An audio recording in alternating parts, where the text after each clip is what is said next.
Hey guys, Caleb here with Theology on the Screen, and I'm coming at you with some movie-related news. Now, this is not exactly new news. In fact, this has been out for a couple of months already, but I wanted to comment on it briefly. So, Mel Gibson's sequel to The Passion of the Christ has been in the works for probably a decade, and it looks like it's finally moving forward in production. We're finally gonna know what happened to Jesus after he left the tomb. But anyway, so from IMDb's page here, this is MovieWeb's page. Mel Gibson's Resurrection of the Christ is already causing controversy over blasphemous recasting. What we know currently is that the movie has actually been split into a two-parter, so they're giving it the old Avengers treatment, I guess. Part 1 is to be released on March 26th, 2027, Good Friday, actually, and to be followed up by Part 2 on Ascension Day, May 6th, 2027.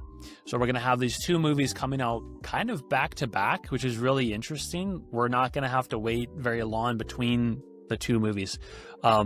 Interesting choice. Mel Gibson has always been kind of an interesting director. He kind of does his own thing. I'm surprised he got the studio to back this decision. I feel like it's not the most commercially intelligent decision. Like, you generally want to spread these things apart so that they generate more anticipation and therefore more viewership. But Mel Gibson has always been a guy who kind of does his own thing in the movie world in Hollywood. Just the fact that he's making this movie, I think, kind of speaks to that. But anyway, the resurrection of the Christ will center on the titular return of Jesus Christ following his crucifixion, which was explored in vicious detail in The Passion of the Christ, featuring an all-new cast that includes Jocko Ottman as Jesus of Nazareth, Marilla Garriga as Mary Magdalene, Pierre Luigi Pacino as Peter, Kasia Smutniak as Mary, Mother of Jesus. I think Jocko Ottman, that's an interesting cast. Like, he appeared in The Last Kingdom movie, that's Ridley Scott's epic film about that guy from The Lord of the Rings. Now, there are no plot details to discuss as of yet. This is all this was only announced a couple of months ago, so everything is in pre-production, possibly going into production. Hopefully a production date has been set. I don't actually know about that.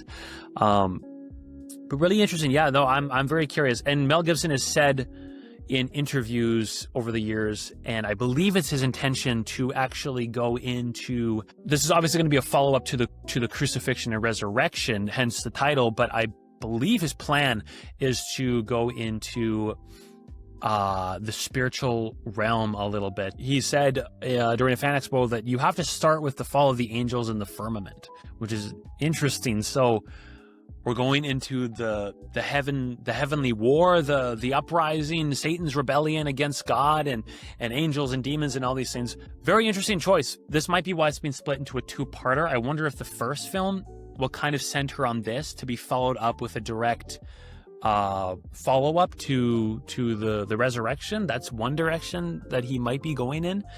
That kind of sounds to be the case, just the fact that there's two movies. So I'm curious. The Passion of the Christ was an achievement unto itself, a film with this kind of director behind it, with that kind of money behind it, coming out when it did. It was obviously a very controversial film when it came out. Even just the fact, though, that it was made, I think is interesting. And we've seen, especially now with The Chosen and other religious and faith-related productions, that this kind of content is actually breaking into the mainstream.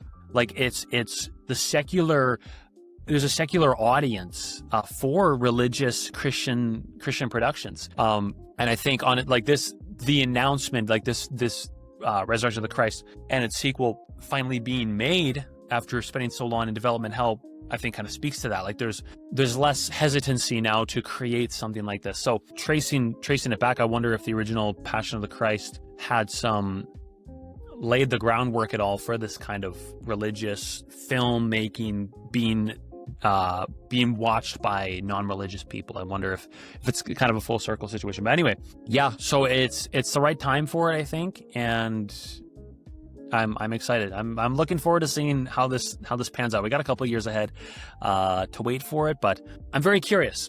From a filmmaking perspective, and also as a Christian, I wonder.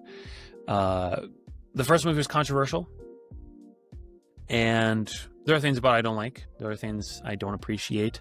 Some of the cultural impacts I'm not a huge fan of. from that movie, some of the fallout that happened. But Mel Gibson is he is bringing a budget and a cast and real pathos to these Christian stories and Christian ideas. So I'm very curious, very interested. But you guys let me know in the comment section what you think of this announcement. What do you think of the upcoming resurrection of the Christ? If you think it's going to be an absolute knockout or a dud, let me know what you think in the comments, and we will catch you in the next one. Take care.